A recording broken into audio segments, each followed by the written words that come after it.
affair with Hubble. I mean, this is the telescope that everybody recognizes the images from this telescope, and recognizes its importance, you know, to literally, you know, everybody's life in the sense of inspiration. And I should point out, by the way, that in my private office, just off the oval, I've got a picture of Jupiter from the Hubble.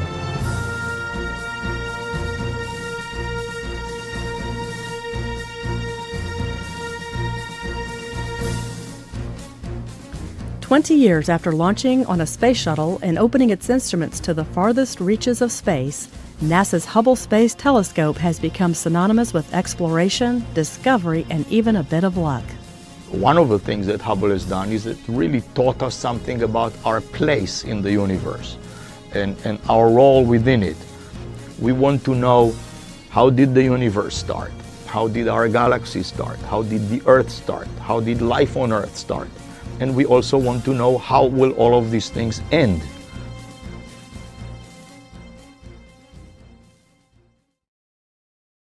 When the telescope arrived, there was a lot of anticipation because there was so much extraordinary effort required at KSC in order to assure that the telescope was going to be able to maintain in the kind of environment that it had to be, and that meant a cleanliness standard that was extremely pristine, far beyond anything that we had ever launched before.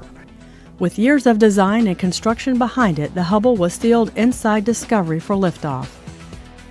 The Hubble Space Telescope flew into the national consciousness on April 24, 1990, inside the payload bay of Space Shuttle Discovery. The launching of the telescope itself was a huge deal because the Hubble Space Telescope was long awaited, and it was supposed to be launched in the year that the Challenger accident happened. Hubble was different from land-based observatories because it would operate from a point hundreds of miles above the distorting effects of Earth's atmosphere. Though its 94.5-inch mirror is small compared to those built on the ground, the telescope is huge by spacecraft standards. At more than 43 feet long, the telescope took up most of the shuttle's payload bay. But as large as Hubble was, it was sent up with a tiny flaw in its main mirror. It was an imperfection less than the width of a human hair, but it was enough to blur Hubble's images and leave the observatory's potential in doubt. To find out 2 months after launch that it was launched with a misshapen mirror was crushing to NASA. When the telescope had its spherical aberration and needed glasses, we had already built expectations to the point that they were expecting to see these kind of things right away, when in fact, even if the telescope had worked, where it's going to take astronomers a considerable amount of time to get some of that data and then to see what else Hubble was going to find that we didn't know about. The telescope was quite powerful even with the flaw, but NASA knew it would have to fix it. So engineers set out to build Hubble a set of contact lenses. So I think that was probably our biggest challenge, was to try to make people realize that these things were still going to happen. We just needed a little time to fix this problem. Being able to restore the Hubble Space Telescope's observational capabilities was incredibly important to the agency, and they put together a great plan to do it. Astronauts made 5 back-to-back spacewalks during the repair mission, a first.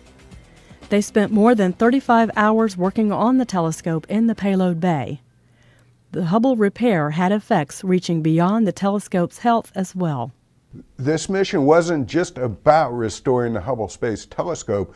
It was about whether NASA had the capability to go off and build the International Space Station. The problem was fixed to the extent that it never occurs to anybody to even think about it anymore, because the results are just so dramatic from the Hubble.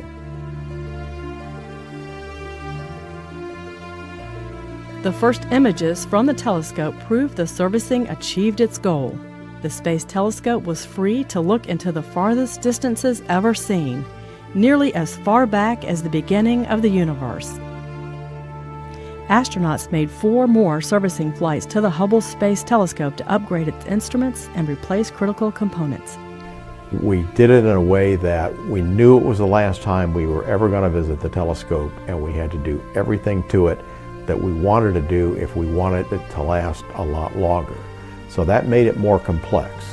And when the mission was over, the feeling was we'd done it. They had seen different worlds for the very first time through the eyes of the Hubble Space Telescope, and it's really expanded the general public's view of the universe, how the universe began, what the ultimate fate of the universe is going to be. It has ignited, it just has ignited the imagination of the collective American public. The Space Telescope repaid each mission with more incredible views of space that all could see and appreciate. Hubble observations astounded researchers by showing the universe was not only expanding, it was speeding up.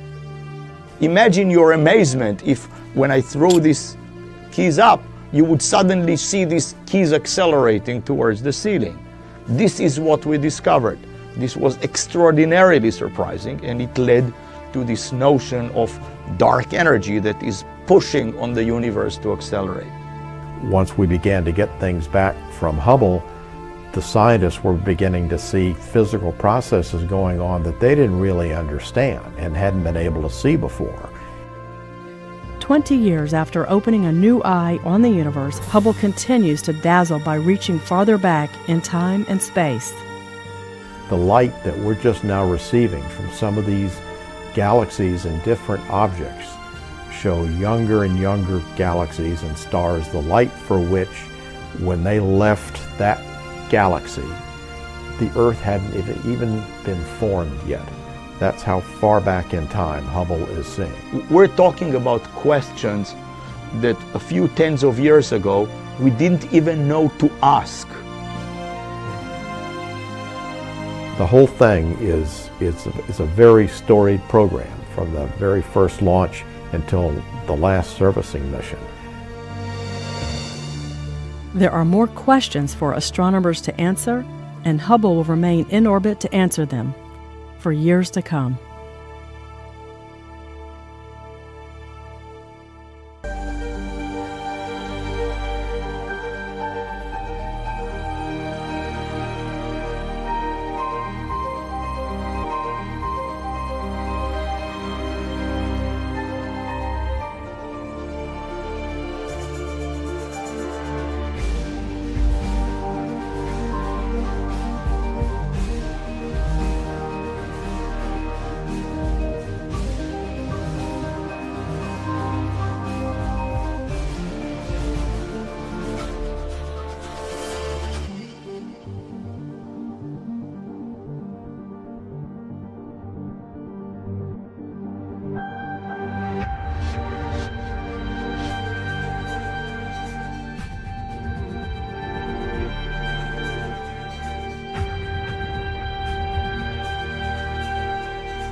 first American woman in space, and I really wanted to do that.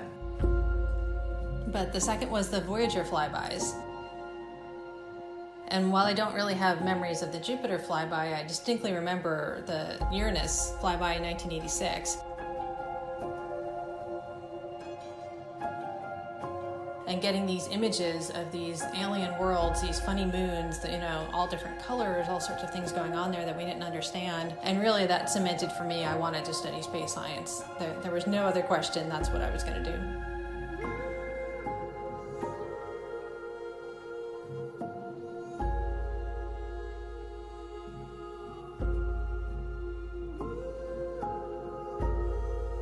So as a planetary scientist, I study the planets in our solar system, primarily the outer planets, and I'm interested in their atmospheres and how they work and what they can teach us as a laboratory for atmospheres all over the place, including the Earth.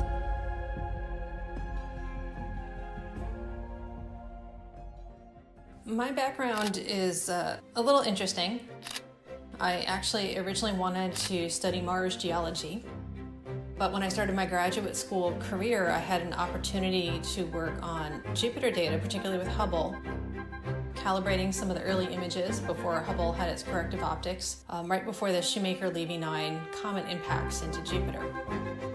And then we had this great encounter where we had all these commentary pieces hitting in, but it was a new camera on Hubble after the corrective optics. So, you know, wow, all these great new images. And I kind of got sold into, this is really what I want to do, study the atmospheres of planets.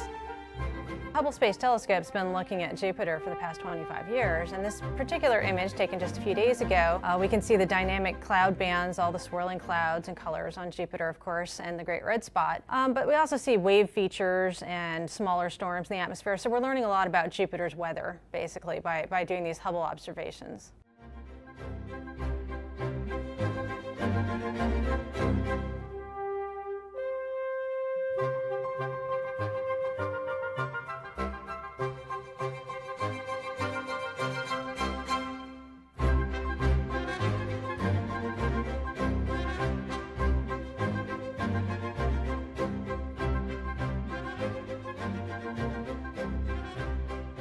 I would say I'm not really good at looking towards the future of envisioning exactly where I'll be in 10 years, but you know, I want to see more missions to the outer solar system. I think we have a lot left to do out there, and I am looking forward to the day when we are ready to launch a mission to Neptune or even another mission to Saturn, and I certainly hope to be parts of those missions.